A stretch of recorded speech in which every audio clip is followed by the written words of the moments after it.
Hello everyone, আজকে আমরা ছোট্ট একটি প্রবলেমের সলভ দেখব, যে প্রবলেমটা কীভাবে সলভ করা যায়। তা যেটা ছিল আমাদের প্রবলেমটা, সেটা হচ্ছে আমাদের একটা ওয়েবসাইট আমাদের এক ডেভেলপার করেছে। ডেভেলপার করার পরে সেটা আমাদের সার্ভারে আপলোড করে দিয়েছে।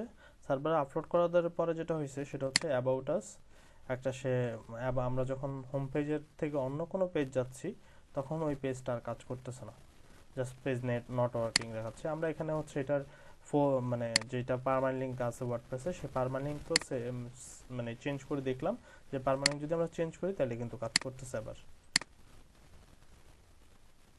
পার্মালিঙ্ক চেঞ্জ করলে কিন্তু কাজ করতেছে, কিন্তু যখনই আমি ইউআরএল দিয়ে এটা সার্চ করতে যাচ্ছি তখন এটা কাজ করতেছে না। যখন এটা ইউআরএল এর মাধ্যমে চলে যাচ্ছে তখন এটা সে কাজ করতে চাচ্ছে না কোনোভাবেই। সে আমাকে এটা প্রবলেম দেখাচ্ছে।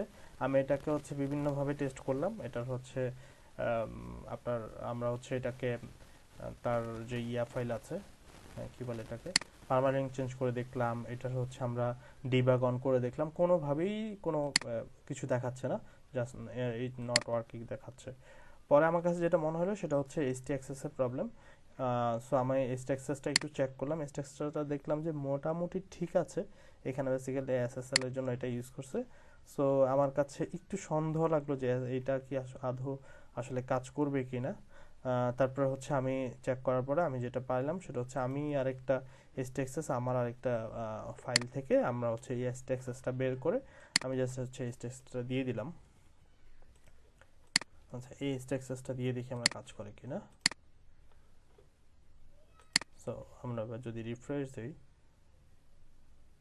ঠিক আছে, এখন দেখতে পাচ্ছি আমরা কাজ করতেছে। তার মানে হচ্ছে আমাদের htaccess ফাইলের কারণে অনেক সময় হচ্ছে আমাদের এসইও ফ্রেন্ডলি যে ইউআরএলটা হয় সেই ইউআরএলগুলো আসে না। সো এইটা যদি আপনি htaccessটা, এটা আমি কোত্থেকে পাইলাম, সেই htaccessটা যদি আপনারা নিতে চান তাহলে হচ্ছে আপনারা লিখবেন এখানে গুগলে গিয়ে লিখবেন wp htaccess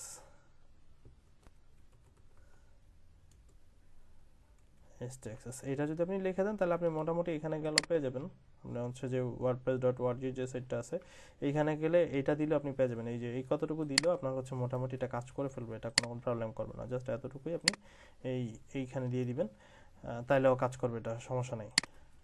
নিচেরটা আমি না দিলেও প্রবলেম নাই, আমি যদি নিচেরটা কেটেও দিই তাহলেও দেখবেন যে এটা চলে আসবে, তাহলে প্রবলেম করবে না।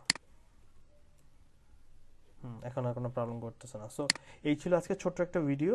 যাদের এরকম অনেক প্রবলেম হতে পারে তাদের জন্য আজকের এই ভিডিওটা ছিল। অনেকে হয়তো অনেক সময় দেখবেন যে আপনার ইউআরএলটা কাজ করতেছে না, কিন্তু আপনার নর্মাল আপনার হচ্ছে এইভাবে কাজ করতেছে, প্লেন যে আছে ইউআরএল আছে সেটা দিয়ে কাজ করতেছে, কিন্তু আপনার হচ্ছে আপনার মেইন যে এসইও ফ্রেন্ডলি যে ইউআরএল আমরা বলি সেটা কাজ করতেছে না।